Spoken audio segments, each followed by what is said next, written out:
to my daily market report. My name is Mike, and my market report is on mortgage trades. We kind of like to delve into what's impacting mortgage rates on a daily basis, whether it's what's on the economic calendar, whether it's headline news or geopolitical data, or maybe there's just a certain sentiment kind of easing into the markets, and we're kind of there in the background trying to get that information out to you. So if you're looking at refinancing or purchasing a home and looking at rates, this might be a good video for you to watch as you might be watching rates and see where they're trending, if they're going upwards or downwards, and if you're in a transaction, whether to lock or hold off a little bit.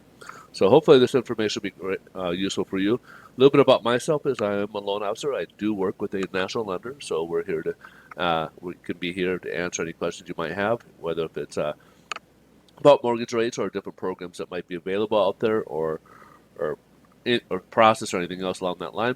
Please feel free to reach out. We'd love to earn your business. So if you're looking to refinance or purchase, please reach out. We'd love to talk to you a little bit how we can what we can do for you folks on your personal level here.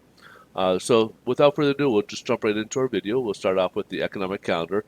We got the day 2 of the jobs data we were looking for this week. Tomorrow will be the big one from the Bureau of Labor Statistics. But today we get the initial jobless claims that comes from well, I mean, we get these every Thursday. So last week we had 362,000, which was the initial, but got revised slightly higher to 364,000.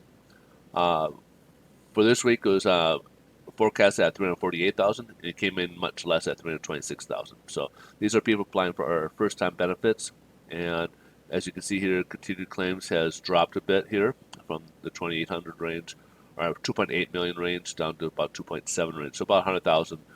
It's dropped. However, the Challenger layoffs has jumped up dramatically, about almost by 2 million right here.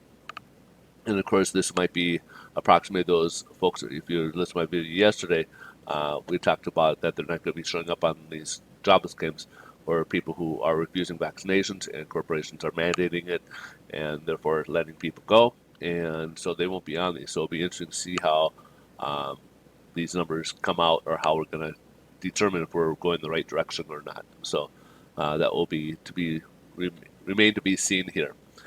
Stocks are up a little bit, or a bit up today. They got some good news from geopolitical. We got the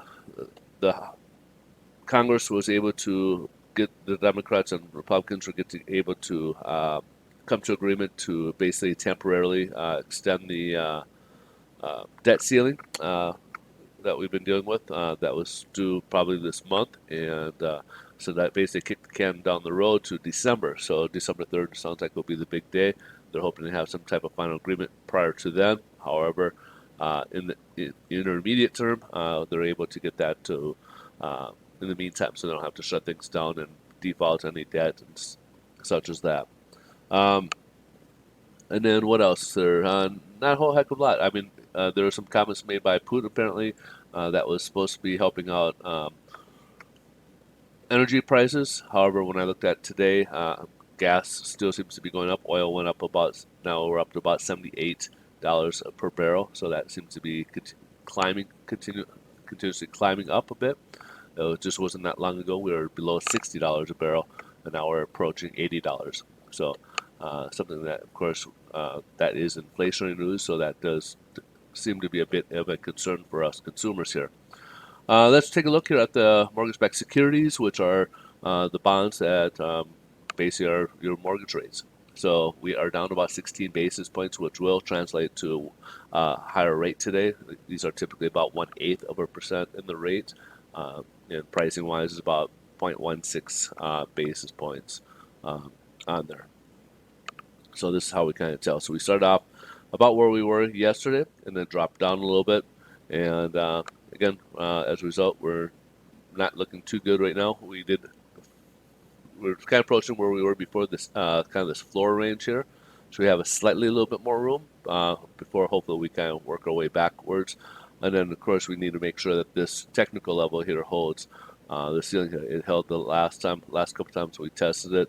We're just under 1.57 here on the Treasury here, and of course, right now we don't get much help here for mortgage-backed securities and mortgage rates. Right now, a lot of the money is flowing from here, from bonds over to equities because they find that to be a better value, greater return. Again, especially with the debt ceiling being uh, moved over a little bit longer, and so they're looking much better position right now in those terms, or at least that's how investors are thinking right now.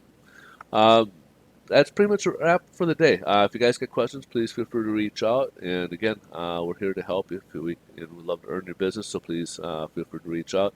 If you guys like these videos, please smash that like button. It certainly helps us out. We greatly appreciate it.